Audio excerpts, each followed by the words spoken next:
Hello दोस्तों, एक बार फिर से आप सभी का आपके अपने YouTube चैनल पर स्वागत है। आज के इस लेक्चर में हम बात करने वाले हैं BSc first year first semester के फंडामेंटल ऑफ केमिस्ट्री जो पहला पेपर है उसका जो पहला चैप्टर है molecular polarity and weak chemical forces में एक और लेक्चर को लेकर आए हैं जिसमें हम बात करने वाले हैं कि वांडर वाल फोर्सेस क्या होते हैं। वांडर वाल फोर्सेस में हम बात करेंगे कि इसका डिफिनीशन क्या है, इसके कॉन्सेप्ट क्या है, इसके कैरेक्टरिस्टिक्स क्या है, इसके टाइप्स क्या है, इसके एप्लीकेशन क्या है, इन सभी चीजों पर हम बात करेंगे। तो वांडर वाल फोर्सेस थोड़ा बड़ा टॉपिक है जिसकी वजह से इस टॉपिक को हम 2 से 3 लेक्चर्स में कवर करेंगे। तो इस लेक्चर में हम केवल इसके डिफिनीशन और कॉन्सेप्ट पर बात करने वाले हैं। तो बिना देरी किए आइए चलते हैं अपने नोटबुक पर। मेरा नाम है ऋषभ सिंह। आइए चलिए कुछ पढ़ लेते हैं। तो अगर आप सब इस चैनल पर पहली बार आए हैं तो नीचे दिए हुए रेड बटन पर क्लिक करके सब्सक्राइब कीजिए और बेल आइकन को ऑल पर सेलेक्ट कीजिए जिससे हमारे अगले वीडियोज की नोटिफिकेशन आपके पास सबसे पहले पहुंचे। तो चैनल को तो सब्सक्राइब कर ही लिए होंगे, तो अब शांतिपूर्वक कॉपी और पेन लेकर बैठ जाओ और इस वीडियो में हम समय ना बर्बाद करते हुए सीधे अपने टॉपिक पर ही चलेंगे। इसीलिए आप लोगों से यह बात हम कर रहे हैं कि पहले जाइए आप प्लेलिस्ट में, वहां से पहले वीडियो तो शुरू करिए जिससे आप इस वीडियो पर पहुंचे तो आपका नोट्स भी पूरा हो जाए और नोटबुक भी बन जाए और आपका कॉन्सेप्ट भी क्लियर हो जाए। और नोट्स जब आपको चाहिए तो आप हमारे टेलीग्राम से जुड़ जाइए, वहां पर आपको हिंदी और इंग्लिश दोनों तरह के नोट्स प्रोवाइड किए जाते हैं। ठीक है, अब समय नहीं बर्बाद करेंगे, सीधे अपने टॉपिक पर चलेंगे। देखो, यह टॉपिक जो है वांडर वाल फोर्सेस, यह बहुत बड़ा टॉपिक है। इसमें कई तरह के पॉइंट्स पर बात करना है। पॉइंट्स को समझते हैं, जैसे कि इस पर हम डिफिनीशन पर बात करेंगे कि वांडर वाल फोर्सेस का क्या डिफिनीशन होता है। इसमें कुछ और मटेरियल्स हैं उन पर भी बात करेंगे। उसके बाद हम इसके कैरेक्टरिस्टिक्स पर बात करेंगे, इसके टाइप्स को हम समझेंगे कि वांडर वाल फोर्सेस के कितने टाइप होते हैं। अफेक्टिंग फैक्टर्स हम देखेंगे कि वांडर वाल फोर्सेस को कौन कौन से ऐसे फैक्टर हैं, ऐसे कौन कौन से कारक हैं जो इस फोर्स को अफेक्ट भी कर सकते हैं। और इसके बाद हम इसके एप्लीकेशन पर बात करेंगे। तो मेरे ख्याल से यह 2 से 3 लेक्चर का वीडियो बनेगा। ठीक है, यह टॉपिक जो है वांडर वाल फोर्सेस यह 2 से 3 लेक्चर्स में पढ़ेंगे। ठीक है, तो आप लोग से यही निवेदन है कि इस लेक्चर में जो भी हम बताएंगे उन्हें आप समझिए ध्यान से। ठीक है, इस लेक्चर में हम कोशिश करेंगे कि इसके डिफिनीशन, इसके कुछ और मटेरियल्स और इसके कैरेक्टरिस्टिक्स पर बात कर लें। लेकिन अगर कैरेक्टरिस्टिक्स नहीं बता पाते इस वीडियो में, बड़ा होने लग गया वीडियो, तो हम अगले लेक्चर में बताएंगे। ठीक है, तो वांडर वाल फोर्सेस पर हम बात करते हैं। देखो, वांडर वाल फोर्स क्या होता है जरा ध्यान से सुनना और एक ही बार में समझने की कोशिश करना। नहीं समझ में आएगा तो आप वीडियो पीठ से पीछे कर लेना और वहां से कॉन्सेप्ट को पकड़ लेना। तो अब जरा ध्यान से सुनो। देखो, वांडर वाल फोर्स जो होता है ना, वो इंटरमॉलिक्यूलर फोर्स होता है। इंटरमॉलिक्यूलर फोर्स क्या मतलब क्या है? ऐसा फोर्स जो 2 भिन्न मॉलिक्यूल के बीच लगता हो, जबकि इंट्रामॉलिक्यूलर फोर्स वह फोर्स होता है जो एक ही मॉलिक्यूल के 2 एटम्स के बीच लगता हो।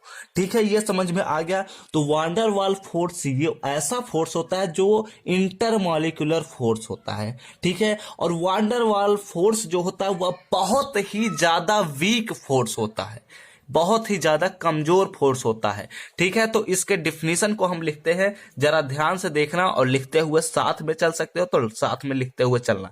ठीक है, तो वांडर VANDER, ऐसे बीच में स्पेस रहता है। Van der Waals forces FORCES forces are weak. ठीक है, ये बहुत ही कमजोर बंद होते हैं, इस वजह से आर वीक इंटरमॉलिक्यूलर फोर्सेस होते हैं। ठीक है, मॉलिक्यूलर फोर्सेस। ठीक है, बात समझ में आ गई कि यह बहुत ही कमजोर इंटरमॉलिक्यूलर फोर्स होता है। दैट आर डिपेंडेंट, और ये किस पर डिपेंड करते हैं इस पर हम बात कर रहे हैं। That are dependent on the distance, जरा ध्यान से सुनना और लिखते हुए चलो। On the distance between atoms and molecules, between atoms and या फिर और मॉलिक्यूल्स लिख सकते हैं। मतलब कि जो इन वांडर वाल फोर्सेस जो हैं एटम्स और मॉलिक्यूल्स रहेंगे, ठीक है।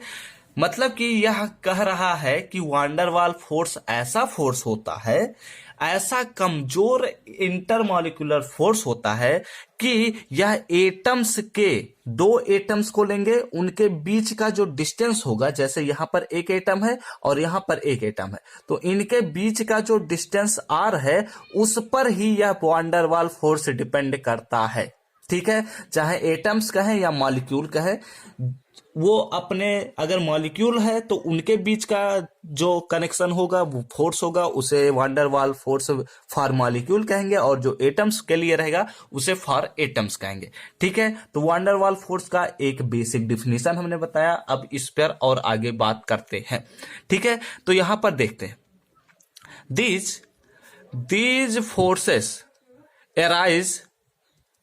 arise from the, अभी हम इसके बारे में बहुत सारी चीजों पर बात करेंगे, ठीक है। बहुत ही अच्छा फोर्स होता है ये वांडर वाल फोर्स, जो है बहुत ही अच्छा फोर्स और बहुत ही ज्यादा कमजोर। यहां तक कि अगर मॉलिक्यूल्स थोड़े दूर हो गए ना, तो वो डिस्टेंस जैसे ज्यादा बड़ा हुआ तैसे वांडर वाल फोर्स लगता ही नहीं है। तो सोचो ये वांडर वाल फोर्स कैसे पता किया गया होगा कि बहुत जब करीब हैं एटम्स तभी पता चल रहा है, जैसे ही थोड़ा दूर हुए पता ही नहीं चलेगा कि वांडर वाल फोर्स लगेगा भी नहीं। तो इसीलिए देखो, these forces arise from the interactions, ठीक है, इंटरैक्शंस बिटवीन, अब ये समझना, बिटवीन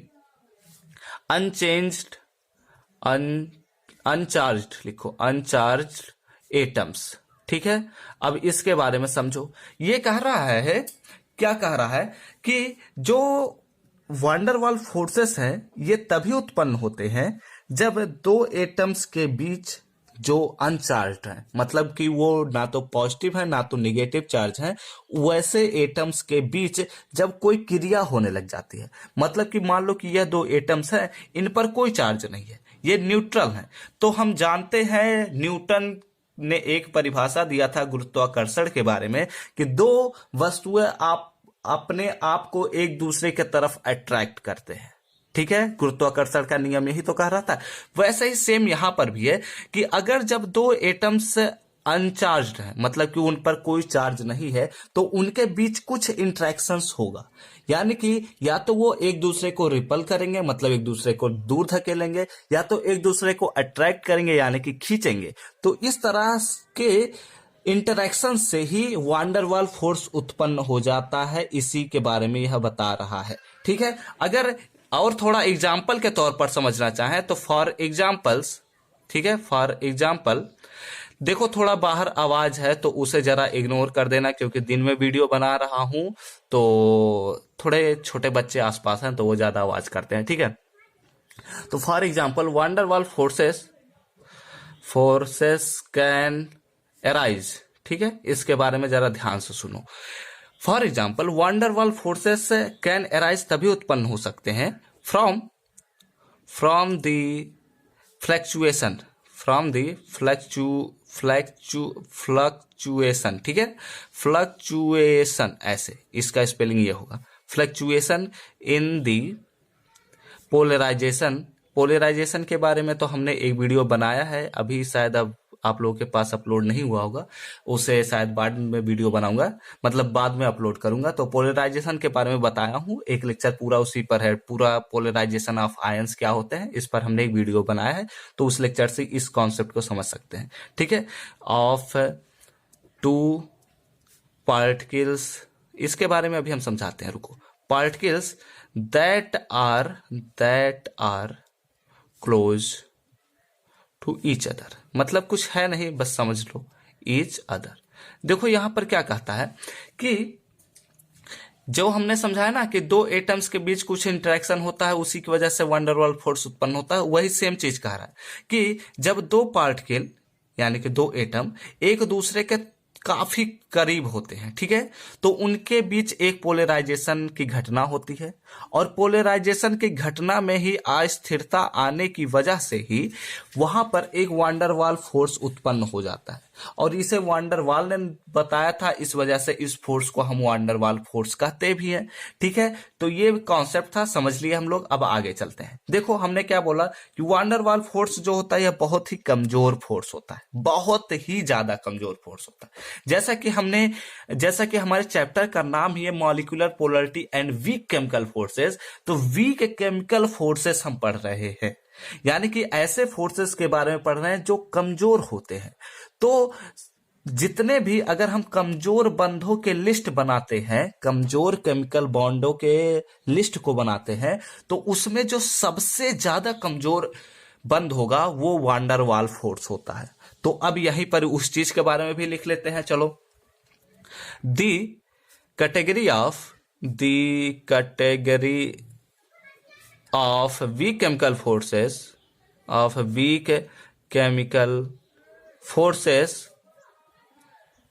या फिर ऐसे लिख सकते हैं in the category of weak chemical forces, यहां पर ऐसे लिख लो, ठीक है, जिससे हम आगे सेंटेंस को अच्छे से बना दे।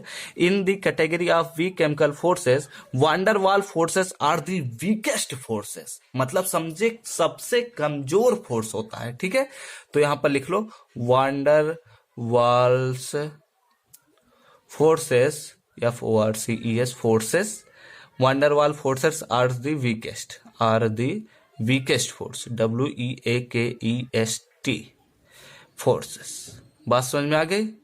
ठीक है, यानी कि वांडरवाल फोर्स ऐसा फोर्स होता है जो सबसे कमजोर फोर्स होता है। ठीक है, in the list of weak chemical forces. ठीक है, ये समझ में आ गई बात। अब आगे चीजें और समझो। देखो हमने बताया अभी ना कि जब दो एटम्स होते हैं तो वो जब करीब रहते हैं तभी उनके बीच, जो दो एटम्स हैं उनके बीच तभी वांडरवाल फोर्स काम कर सकता है जब वो दोनों एक दूसरे के करीब होते हैं।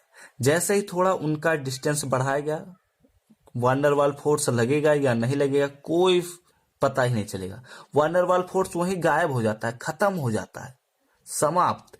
देखो इसके डिफिनीशन में से ही समझ लेते हैं कि ये वांडरवाल फोर्सेस जो हैं वो डिस्टेंस पर डिपेंड करते हैं।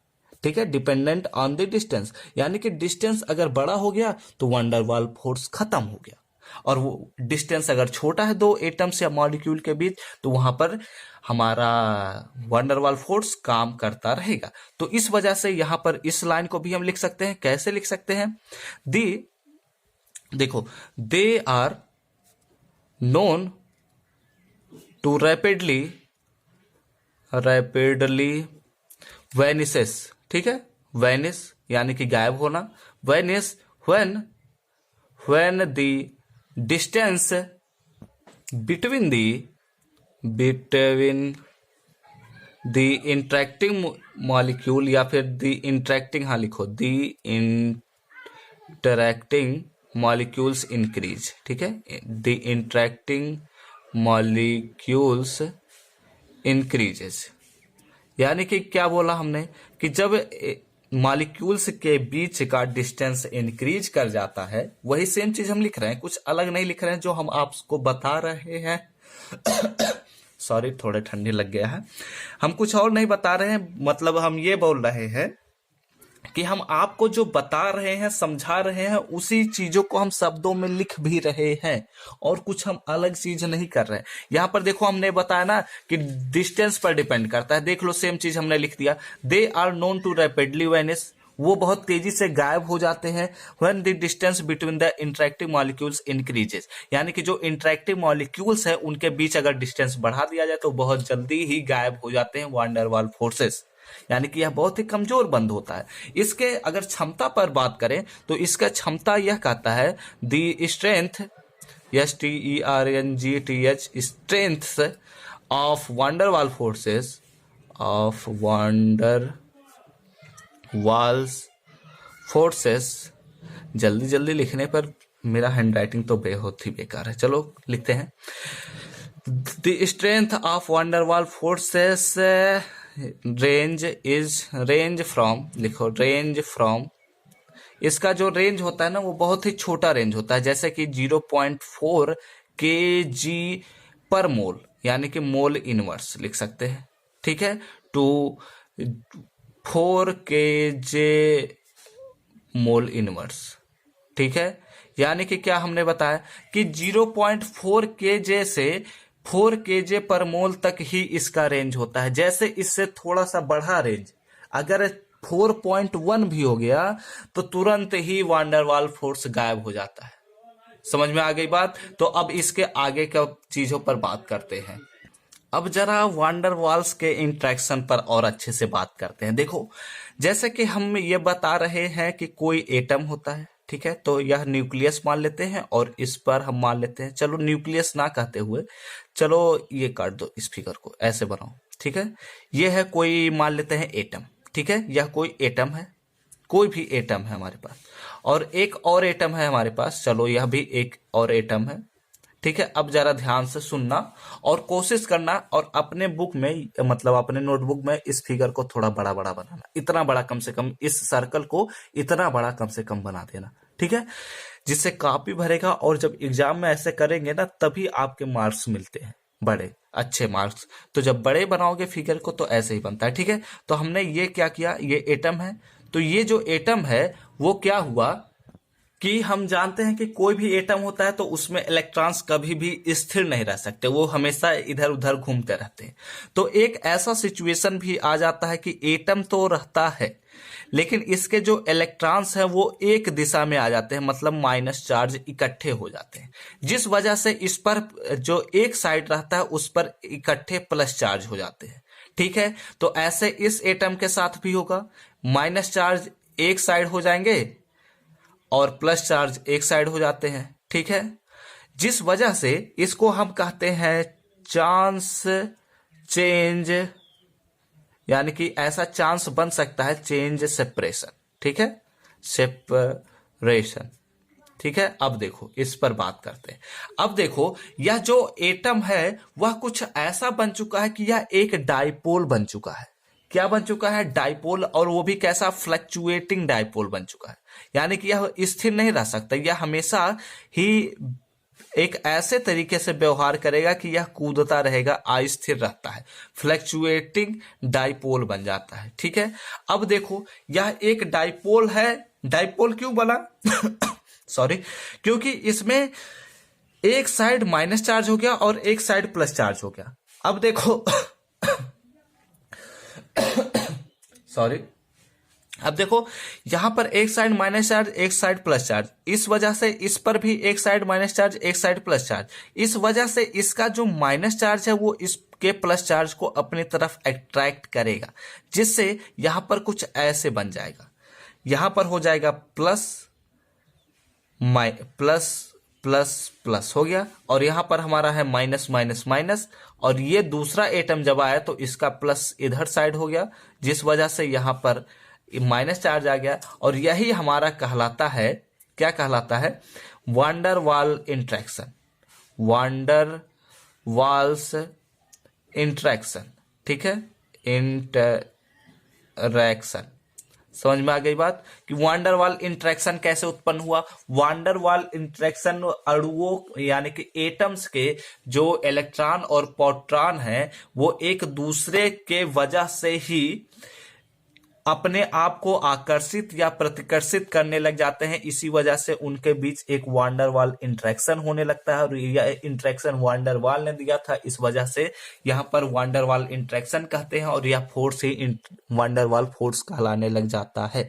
अब ये जो हमने फिगर बनाया ये अपने कॉपी में थोड़ा बड़ा बनाओ फिगर, कम से कम आधा पेज तो ले ही ले, इतना बड़ा फिगर यह होना चाहिए। और जब यह फिगर बना लो तो अब इसके बारे में लिखते हैं, इसके बारे में भी लिखते हैं, और जिससे यह वीडियो भी 20 मिनट का तो मेरे ख्याल से बन ही गया होगा, लेकिन अब इसके बारे में लिख लेते हैं और इस लेक्चर को यहीं खत्म कर देंगे। अगले लेक्चर में इसके कैरेक्टरिस्टिक पर बात कर लेंगे, ठीक है। तो यहाँ पर हम लिखते हैं, जो सेम चीज हम फिगर में बताए हैं वही सेम चीज लिखेंगे, ठीक है।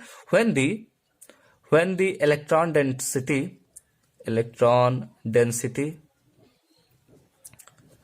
increases in one side, मतलब एक तरफ जब इलेक्ट्रॉन्स आ गए हैं तो इस पर क्या हुआ? एटम्स का एक साइड इलेक्ट्रॉन डेंसिटी अधिकता होगी उन पर, ठीक है। In one side of the nucleus के एक साइड की तरफ हुआ है ऐसा चीज, ठीक है। तो इस पर आगे जब हम बात करेंगे तो यहां हो जाएगा द रिजल्टिंग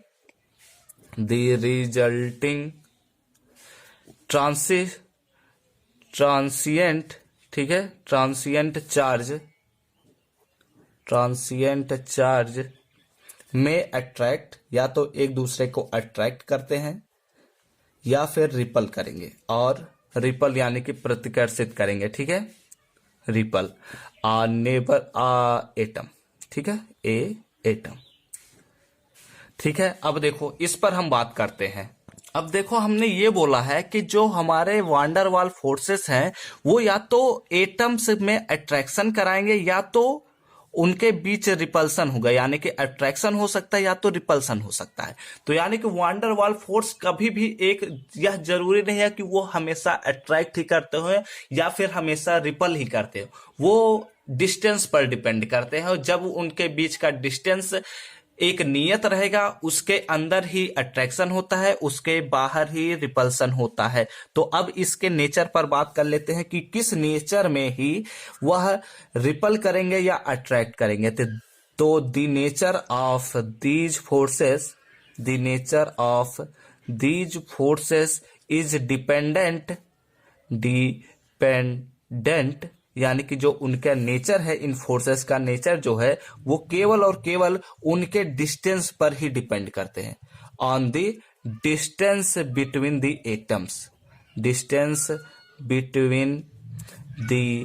एटम्स, ठीक है। तो अब कैसे डिस्टेंस पर डिपेंड करेंगे इस पर हम जिक्र कर रहे। तो पहला पॉइंट लिख लो, ये पहला पॉइंट है, ठीक है। पहला पॉइंट कहता है कि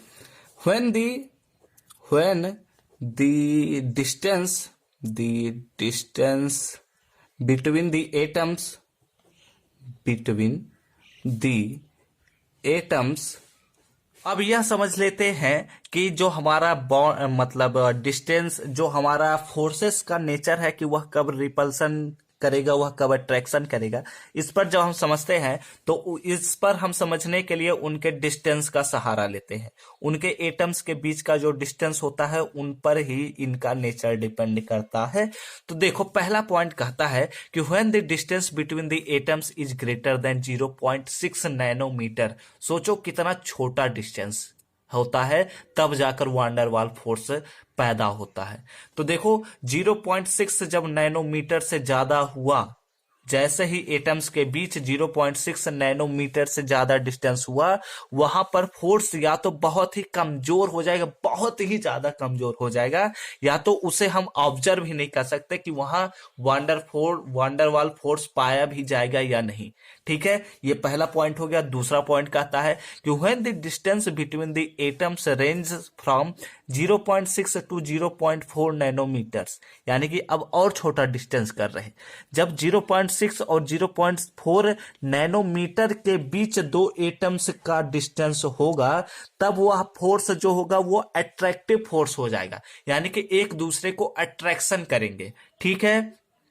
तीसरा पॉइंट कहता है कि if the inter atomic distance is smaller than 0.4 nanometers, यानी कि जब दोनों एटम्स के बीच का जो डिस्टेंस है वो और छोटा हो जाए, यानी कि 0.4 नैनोमीटर हो से भी कम हो जाए, तब उस दशा में जो एटम्स के बीच का जो वांडर वाल फोर्स का नेचर होगा वो हो जाएगा यहां पर रिपल्सिव, यानी कि यहां पर एक दूसरे को वो दूर धकेलेंगे, रिपल करेंगे। इस पर हमने बात कर लिया, ठीक है। तो तीनों पॉइंट को हमने समझ लिया कि कब वांडर वाल फोर्स अट्रैक्ट करेगा, कब रिपल करेगा, कब वो काम ही नहीं करेगा। इन तीनों पॉइंट्स को भी हमने समझ लिया और इसी के साथ इस लेक्चर को यहीं पर हम खत्म करेंगे।